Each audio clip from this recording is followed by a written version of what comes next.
Hey guys, this is Anastasia. Welcome to part 2 of my Quest for the Goddess research on the goddess Holda. So I just kind of went over in the previous video about how she is the goddess of the underworld and how that's more of a magical place as opposed to a land of the dead, and also a goddess of death. To go back to that death goddess, I apologize. When I stopped the other one, I'm like, oh, I forgot to talk about this. Another connection to goddess of death is she is seen as the leader of the wild hunt sometimes. Now, for those of you that don't know, I've read about it and heard about it in Greek, Norse, and Celtic mythology. And with Holden, the wild hunt, the wild hunt I've seen in those three pantheons. I'm sure they are in others, I just have not yet read about them. Those are usually the three that call to me, so those are the ones that I tend to eat up like nobody's business. And what it is, at least in Norse mythology, because that's what Holda connects to, is the Norse tradition for the wild hunt. Odin is often seen riding the skies, especially during the 12 days of winter, the 12 nights, especially, but I believe in some traditions it's just all winter long.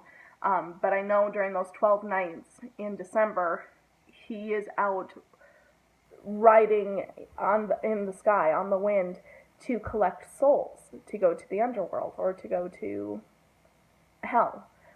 Because unless you fell in battle, you didn't really go to Valhalla or Folkvold or places like that. And that's, again, kind of more of a traditional view that can be kind of changed. Like, instead of you have to fall in battle, no, you just have to have a personal code like a warrior. You have to be honorable, and then perhaps you can ascend to Valhalla or stand amongst your chosen deities. Not to get into all that, I just wanted to give a brief summation of what the wild hunt was. But oftentimes the wild hunt is led by Odin. I have heard and or read about Frigg or Frigga sometimes leading the hunt, which never really made sense to me, but okay. I've also heard and read that Freya would on occasion take part in or lead the wild hunt. That makes perfect sense to me with her being a warrior goddess and queen of the Valkyries. Makes sense. And then I've heard a couple of occasions, and I don't know if they're really reliable. It was just, I think it was more someone's personal concept or thought, because I haven't read of it in any actual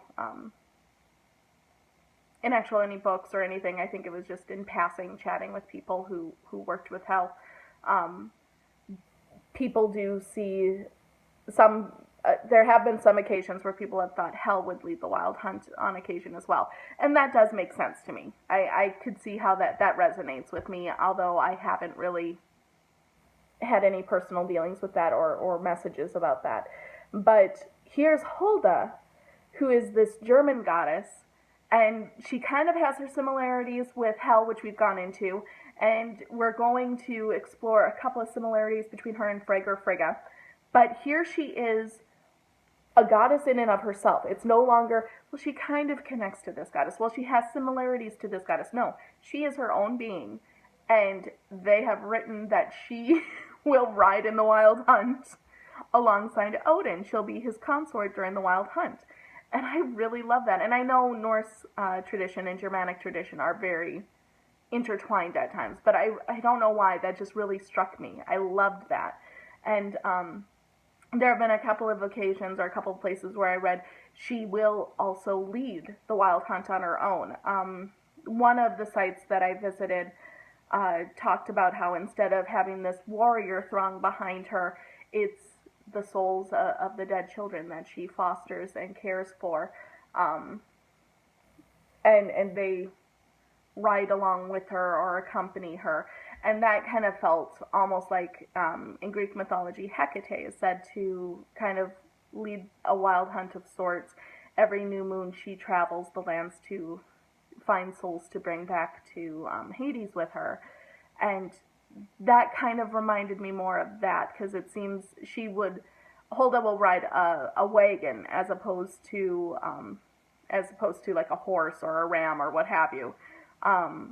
But it seemed more of a procession as opposed to a hunt when I read about that. But I did want to mention that she is definitely a goddess of the wild hunt, which I thought was kind of cool. Um, Next, I'm going to talk about her winter aspect. She is queen of winter, or goddess of winter. It is said the first. Sorry, I know I'm referencing my notes a lot. I apologize. Uh, Goddess of winter. She brings the first snowflakes of the year by shaking out her pillows or down blanket. I love that imagery. I think that is so amazing, especially since I do that. Like my grandmother and I, whenever we would do cleaning, we'd take the blankets, bring them outside, take the little swatter thing and swat those bad boys. And you have goose feathers all over the place. And I think that's really cute.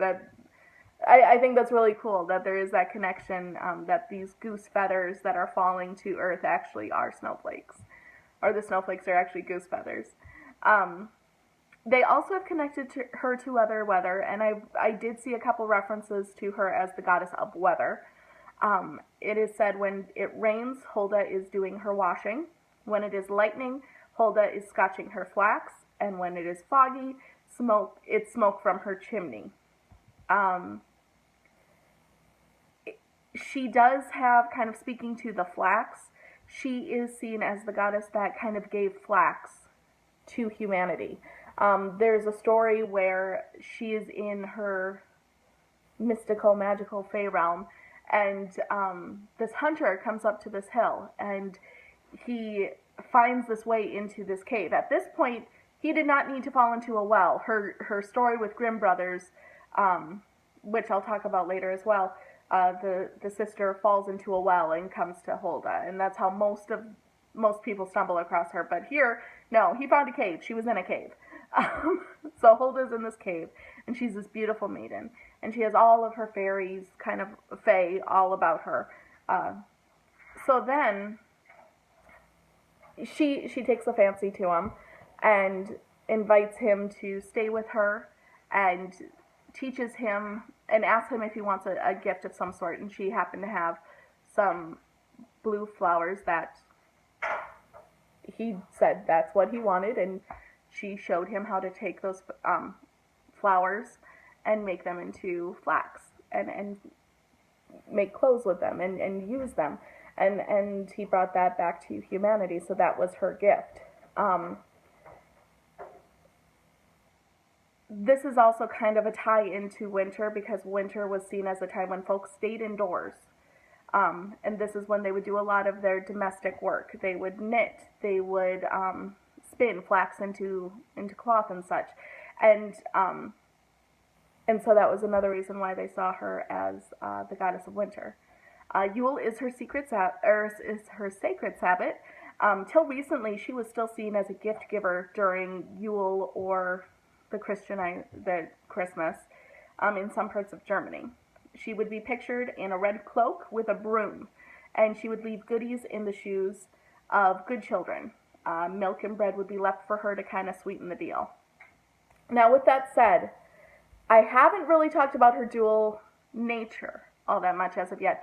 She was not a warm and fuzzy grandma type goddess all the time. She was very particular about laziness. If you were a lazy child, if you were a lazy woman, she would punish you. She would not be pleased with you. You would have issues. So for Youll, if you were a lazy child who didn't do their work and wasn't polite and were in fact quite rude, then instead of getting goodies in your shoes, you would be punished. And most things I read, that's all they said, you would be punished. But I found a couple of websites that went into detail, and they both said the same thing, that she would rip their innards out.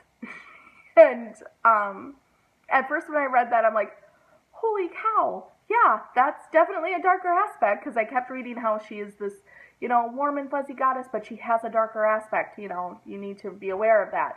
And when I read that, it really struck me, but it also, I believe, is the Germanic tradition that brought us Krampus. So it would make sense. Bad children this punishing God will come and whip your bad children with birch twigs and branches, and then put them in a sack and bring them to his home and kill them. So it's the same kind of, man, that's harsh. Well, yeah, but they were serious. They wanted their kids to work, so that's that's what it was. I'm joking, but still, she definitely does have that darker side. It sounds like. Um, so where was I? So Youll. So yes, that is Youll. Um, and the imagery that I read about was, again, the red cloak with the broom, but I did find a couple of references where she would be in a red cloak riding a goose. And I liked that image, although I found it kind of maybe not so much possible during Youll, but I thought that was a really cool image, because the mother goose type of a thought, that's instantly what I thought of, was this old woman riding around on a goose. So yeah, I thought I'd mention that. The other, I think this is kind of the last real aspect. The couple other ones I have are real quick. The last big aspect of her, and I don't know if I mentioned this before, I didn't, goddess of domestic work. She is a spinning goddess. She taught people to spin flax into cloth. She was known as the goddess that would punish the lazy women worker. If you did not do your work, if you did not do what you're supposed to do, you were not looked upon favorably. If you were a diligent worker, you got your stuff done, you did your chores, you were good to go. She would be happy. And this kind of feeds into the Grimm brothers telling of her. I believe it was called Frau Holda. Frau Hol. I'm sorry. Found it. And it talks about a young girl who falls down a well. And when she does, she comes upon this old woman in her home, and she helps the old woman out with a bunch of house duties. The old woman returns her home and gives her a gift for having helped her so much. Her gift is, every time the young woman speaks, a piece of gold will drop from her lips. Now, the mom of this young woman is like, oh, yeah, let's do this again then. And she takes her lazy daughter and pushes her down the well. And when she does this, she comes upon the same house, meets Mother Holda, or Frau Hol, and Holda asks her to help her with duties. And the woman, being lazy, does none of it and is not very kind or nice. So she brings her back to her mother, but kind of curses her, where every time she speaks, a toad drops from her lips. So a little less as intense as, children misbehaving around Youll, but still not good. And she has her thing. So yeah, that is her as kind of her domestic goddess. And then she is also a goddess of witches. And when she is the goddess of witches, sorry, I'm finding the right notes. No, I'm not finding the right notes because I didn't organize this properly. Okay, well, I pretty much remember this one. I feel really good about this one, at least.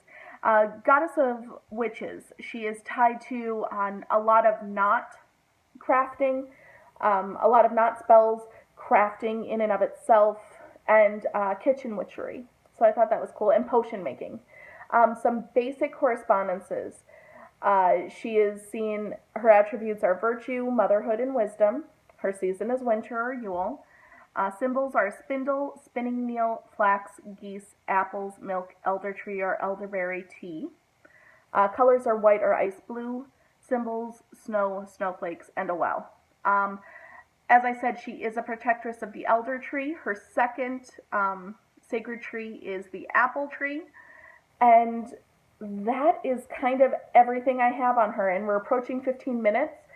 So I'm going to leave it there. If you have any questions or wanted any further information, I do have a lot more. Please feel free to leave a comment or send me a message. Otherwise, blessed be. Bye.